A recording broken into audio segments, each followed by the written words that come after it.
próxima segunda-feira para que os candidatos derrotados na eleição presidencial contestem o resultado. O Conselho de Guardiões do Irã mais uma vez descartou a anulação das eleições presidenciais e afirmou que o presidente reeleito Mahmoud Ahmadinejad e seus ministros devem tomar posse até 19 de agosto. O noivo da jovem que morreu num protesto e que se tornou símbolo da luta da oposição revelou detalhes sobre ela. Neda Aga Sultan tinha 27 anos, era estudante de filosofia e trabalhava numa agência de turismo. Novos vídeos postados na internet mostraram um grupo de manifestantes em Teherã correndo das forças de segurança. Há também imagens de um homem sendo espancado por policiais. Como a imprensa estrangeira não pode cobrir os protestos oposicionistas, os manifestantes têm enviado imagens pela internet para várias partes do mundo. Por isso, não é possível confirmar como as gravações foram feitas. 4 jogadores foram banidos da seleção iraniana de futebol porque tinham protestado contra o resultado da eleição. Eles usaram munhequeiras verdes num jogo contra a Coreia do Sul pelas eliminatórias da Copa, em Seul, na semana passada. Os atletas tiveram os passaportes confiscados quando voltaram a Teherã. Os protestos contra o governo iraniano se espalham por todo o mundo. Com bandeiras, cartazes e fotos, muitas de Neda, iranianos que moram em Israel pediram ontem liberdade para o Irã. O protesto foi em frente à embaixada americana. O primeiro-ministro Gordon Brown anunciou a expulsão de 2 diplomatas iranianos da embaixada em Londres, em resposta à expulsão dos 2 britânicos na segunda-feira.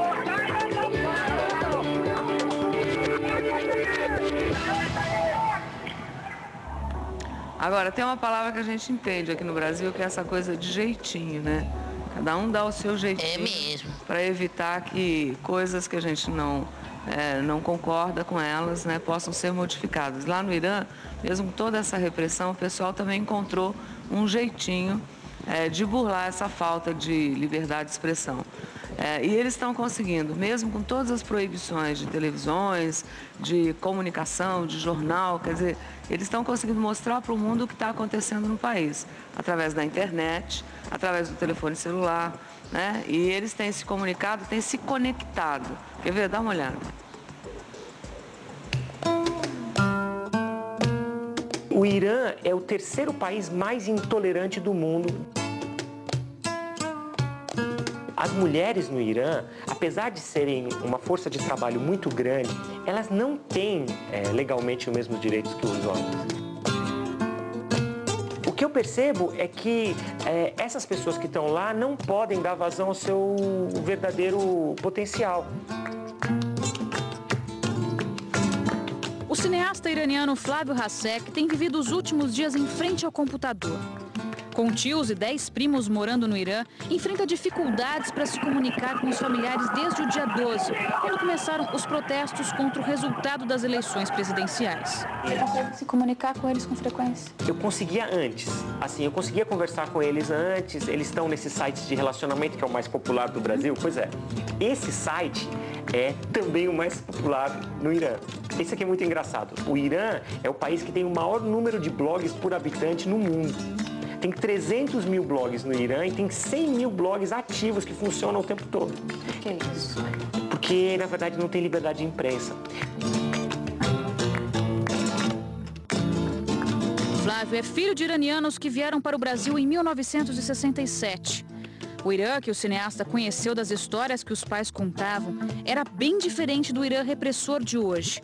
Um país que só conhece através da internet. Eu lembro de olhar as fotos de quando meus pais chegaram no Brasil, de ver minha mãe de mini saia e estranhar, dizer assim, mas naquela época podia? Minha mãe disse, olha, muito pouca gente usava o hijab, que é aquele lenço na cabeça, né, que as mulheres usam no Irã. O Irã era um outro país, era um país que estava tentando se modernizar, estava tentando procurar um novo caminho. Daqui do Brasil, Flávio imagina o que o resto da família está passando por lá. E diz que quer usar o cinema para contar a história de um Irã que pouca gente conhece. Eu sinto uma profunda tristeza de ver que os meus familiares, a eles é negado todo tipo de acesso que eu tenho aqui. É porque não tem imprensa livre.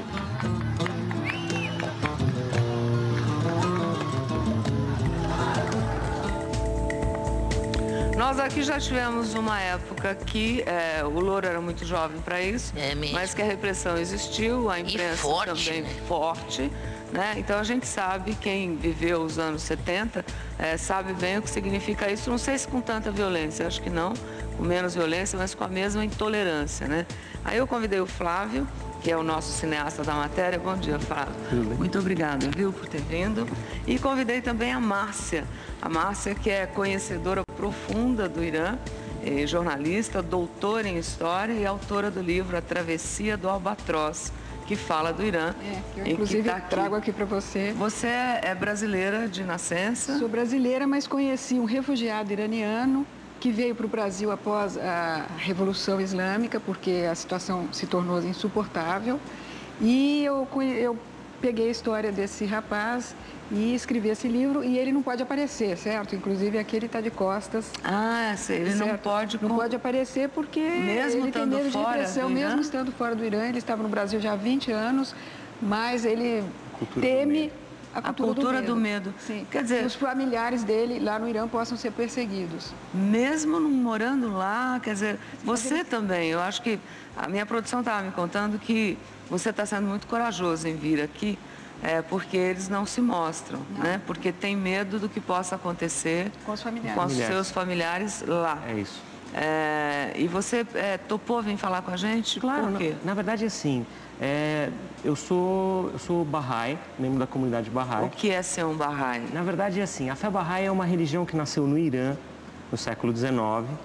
E, em muito poucas palavras, resumindo assim, é uma religião que busca a unidade de todos os povos, de todas as religiões do mundo.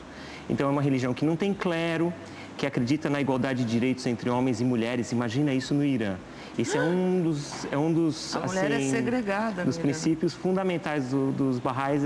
E assim, o governo iraniano tem perseguido os Bahá'ís de forma assim horrorosa. Quem presta atenção, conhece a história desde a Revolução Iraniana, vai ver que os líderes Bahá'ís foram mortos, que as mulheres foram aprisionadas, que os membros da comunidade... O que a gente não entende muito aqui é como é que só uma crença, pra gente é só uma crença, porque a gente tem liberdade de expressão. Eu posso crer no que eu quiser. Possa causar tantas mortes e tanta destruição. É realmente só a crença ou existem outros interesses atrás dessa, como terras, legados, dinheiro, poder, não é petróleo, porque é uma terra de petróleo, uma terra rica matando tanta gente? É que às vezes a crença pode definir um povo. Eu acho que no Oriente Médio isso é muito forte. Eu acho que no Ocidente também o cristianismo, de uma certa forma, define a nossa sociedade, os princípios, os caminhos que essa civilização toma são muito... Você tem falado com os seus familiares lá? Eu conversei há um tempo atrás e, assim, ontem eu tentei ligar, antes da eleição. Antes da eleição. Essa eleição, eu não tenho nenhuma autoridade para falar sobre isso, porque eu não sou estudiosa da região do Irã. Mas, pelas notícias que eu vi no jornal, houve uma fraude na eleição e apareceram 3 milhões de votos a mais do que deveria ter sido votado nesse candidato que se diz o ganhador. E o segundo colocado parece que fez uma representação para abrir uma nova sindicância, para saber de onde surgiram esses votos, mas que agora, diante da violência que está acontecendo nas ruas, ele retirou essa reclamação, que é um ayatolá também, e está quieto, é isso? É uma batalha de ayatolás, basicamente. Os dois, eu acho que a Márcia, a gente estava conversando sobre isso antes, ela queria até falar um pouco sobre isso, mas basicamente são dois grupos que representam dois ayatolás. O Mousavi, que é teoricamente o perdedor, é do mesmo grupo, quer dizer, na verdade é uma briga interna. Acredita nas mesmas coisas. As mesmas coisas mudaria. Ele não seria capaz de mudar tanto quanto as pessoas querem, entendeu? Porque estão os jovens na rua, mas não só os jovens, também a classe operária, os trabalhadores que tiveram salários muito defasados, o poder aquisitivo caiu muito, inclusive por causa da queda do preço do petróleo. Então, há uma insatisfação muito grande. E o que é preciso diferenciar é, assim, o governo do povo. Porque eu estive lá em outubro do ano passado e eu nunca me senti tão acolhida, pessoas carinhosas, uma segurança total no país. Quer dizer, não era sozinha, perigoso? De maneira alguma. Eu viajei pelo país inteiro, Teherã, Isfahan, que é uma das cidades mais lindas do mundo, e depois Shiraz, onde há aquelas famosas ruínas de Persépolis e Passárgada do poema. É um país lindo. É um país maravilhoso, de uma tradição... É o começo da humanidade, assim, tá é o tudo berço naquela da civilização, o Império Persa, tudo surgiu ali, os matemáticos, Eu adoraria astronomia. conhecer, mas tenho medo. Eu recomendo, não precisa ter medo. Eu viajei sozinha até o sul do Irã. Mas a gente olhando tudo isso, como é que vai lá? O governo é repressor, mas o povo é muito carinhoso. O povo é hospitaleiro, como o brasileiro, mais cada foto linda, olha, do que o brasileiro. O país é lindo mesmo. O país pelas fotos é que eu muito vejo, legal. Quer dizer, tem um monte de história contida ali, né? E o povo, me parece mesmo, um povo sofrido, né? Sofrido, As mulheres voltaram a usar aquelas então, eu até trouxe para mostrar. Não podem se mostrar. Você não é burca, lá não existe burca. Não. Você usa só o chador, né? O chador. É um lenço que você põe já quando atinge o espaço aéreo iraniano. Você tem que pôr manda. O espaço aéreo iraniano. Se eu for para lá, eu tenho que colocar. O estrangeiro é obrigado a usar isso. Mas simplesmente é isso.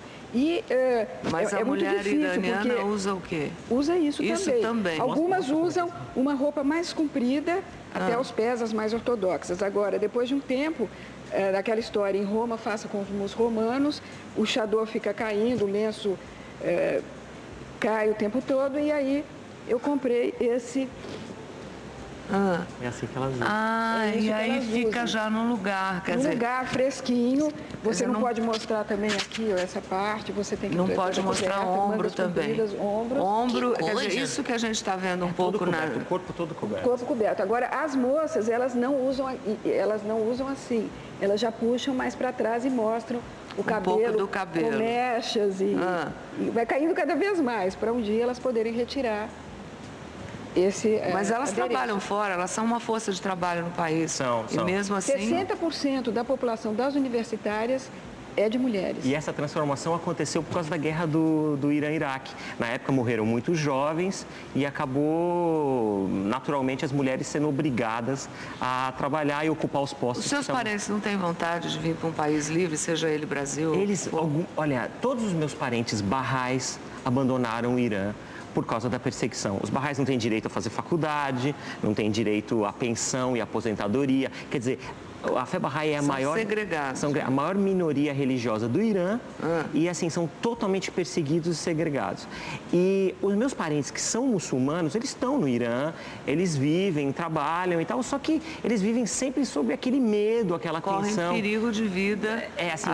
Depende do que, se eles... O que você espera? Nós temos vários iranianos morando no Brasil, você é descendente, morador aqui. O que você espera, Flávio? O que você gostaria de dizer se a gente conseguisse chegar a nossa imagem até o Irã e aos seus parentes? Puxa, eu gostaria de dizer que eu tenho esperança de que um dia as mulheres do Irã possam ser livres, que os jovens possam estudar, que elas possam escolher. Você vai voltar para lá, como você disse na reportagem? Eu queria. Eu vou um dia. Um dia eu vou. Você é cineasta, né? Eu quero filmar lá. Fazer uma história do seu país. Eu quero filmar, eu quero contar a história do meu país. Sua mãe é viva? Minha mãe é viva, ela mora em Maringá, no Paraná. Ela ficou super feliz que eu disse que eu estava vindo aqui e tal. Mande um beijo para ela e a todos os iranianos que estão aqui. A gente, como respeitador, né, de pensamentos diferentes, eu acho que todos os povos são muito acolhidos também nesse povo brasileiro que é maravilhoso. E lá eles adoram. Eu vou ler a sua história, hein? Por favor. Vou ler a travessia, diz que é o Amor e Fuga no Irã dos Ayatollahs, uma história verdadeira. Márcia Camargos, que eu recomendo. Você escreve para mim. Tem um ponto que eu acho que é muito interessante, é que os poucos iranianos que vieram para o Brasil foram muito bem acolhidos aqui. E isso é uma das coisas que... Bom, né? O Brasil tem essa característica de realmente acolher as pessoas. A gente fica muito assustado quando vê imagens como essa, mas a gente dá graças a Deus de morar num país como esse. Exatamente. Agora lá no Irã também, os judeus, os cristãos e os masdaístas, que são os zoroastras, a mais antiga religião monoteísta que surgiu no Irã, como você disse, lá o berço da civilização, eles são tolerados e aceitos. Agora, há realmente uma perseguição aos Bahá'í. Eu espero que dê tudo certo lá, que se Ayatollah se ayatole num pensamento bom e que dê tudo certo, né? Porque a gente torce pela paz mundial. Sempre. Acho que como todo mundo. Sempre que brigam tanto. Nossa, mas é demais, né?